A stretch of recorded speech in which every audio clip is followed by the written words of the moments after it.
concepto patrimonio, ¿sí? Como ustedes seguramente ya leyeron en su material, patrimonio comprende el conjunto de bienes y derechos pertenecientes a una persona a disposición inmediata o diferida, así como las cargas que lograban. Cuando hablamos de patrimonio, entonces estamos hablando de un conjunto de elementos de diversa índole que está compuesto, por un lado, por un conjunto de bienes y derechos, ¿sí? Y por otro lado, cargas que gravan ese conjunto de bienes y derechos.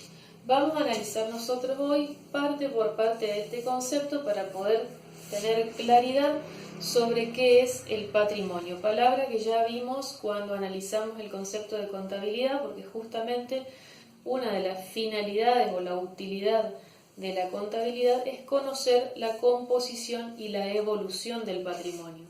Para ello debemos saber perfectamente cuáles son sus componentes. En primer lugar, decirles que ese conjunto de bienes y derechos que componen el patrimonio lo vamos a llamar de ahora en adelante activo.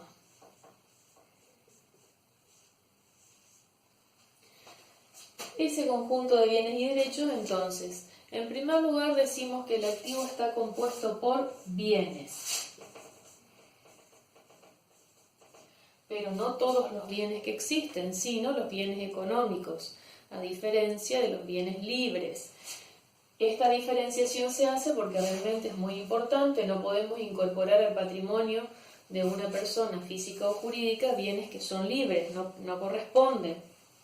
Son parte del activo todos los bienes económicos, es decir, aquellos bienes que son escasos, son útiles, y como son útiles y escasos hay que producirlos, y en esa producción, en ese proceso productivo, hay que adquirir insumos, hay que pagar mano de obra, por lo tanto tienen un costo de producción. Por lo tanto, cuando hablamos de bienes económicos, estamos hablando de aquellos bienes que son útiles, escasos, que tienen un valor de cambio y que se pueden transar, ¿sí? Se pueden hacer transacciones en el mercado. Esos bienes son los bienes que van a componer el patrimonio de una organización, no los bienes libres, o sea, aquellos bienes que existen en cantidades superabundantes, que no hay que producirlos y que nadie, o todos en realidad, somos los propietarios o poseedores porque no es necesario adquirirlos, ¿sí? Están a disposición del que lo necesite, como el agua del mar, la luz del sol, la sombra de los árboles, etc.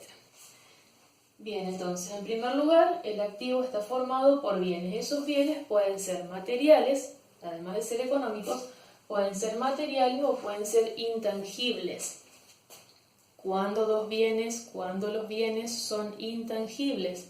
Cuando justamente son abstractos, no tienen materialidad, pero sí fueron producidos y sí tienen un valor, un precio en el mercado.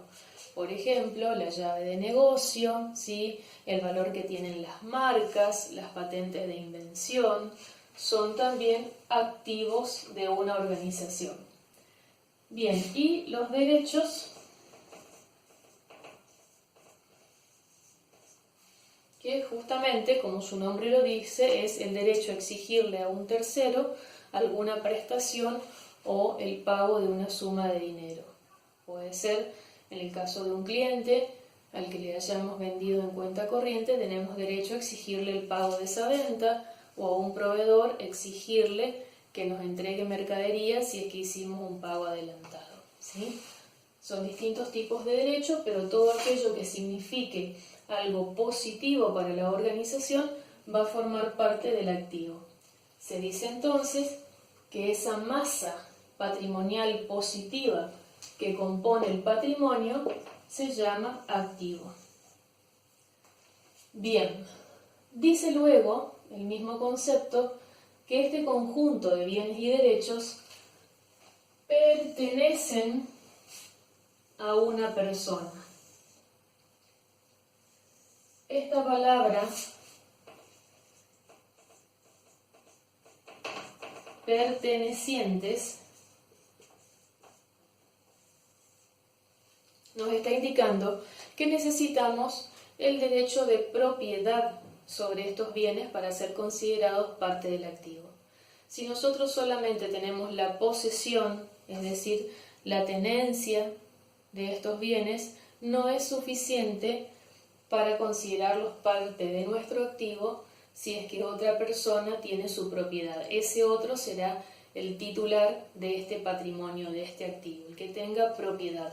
Pero después vamos a ver que no es la única condición el tener la propiedad. Pero en principio necesitamos propiedad de esos bienes y de esos derechos para que sean considerados parte del activo. Luego dice, sigue versando nuestra definición, a disposición inmediata o diferida. ¿Qué significa esto? Que necesitamos que estos bienes y derechos que nos pertenecen y sobre los que tenemos propiedad, los podamos tener, disponer en forma inmediata en este momento o en forma diferida, ya sea porque tenemos el derecho de propiedad pero aún están en el depósito del fabricante o están en camino porque están siendo transportados, pero que efectivamente vamos o podemos tener la disposición de esos bienes sobre los que tenemos propiedad. ¿Bien? Y la otra parte de nuestro patrimonio, esa parte negativa, esa masa negativa del patrimonio, son las cargas que gravan nuestro activo, es decir, las deudas, que las vamos a llamar pasivos. ¿Sí? Esta otra masa patrimonial negativa, por oposición al activo, que son el conjunto de bienes y derechos, masa positiva, tenemos el pasivo, que son el conjunto de obligaciones de la organización.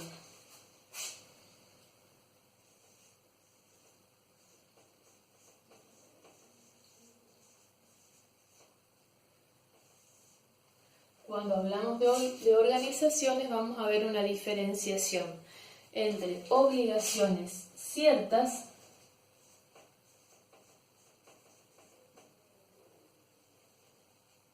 y contingentes. Las obligaciones ciertas son las que habitualmente llamamos deudas, ¿sí? Que tienen una fecha y monto determinado o determinable. Vamos a saber cuál es su valor y cuál es la fecha en que va a ser exigible a futuro, pero tenemos la certeza de que esa deuda la tenemos.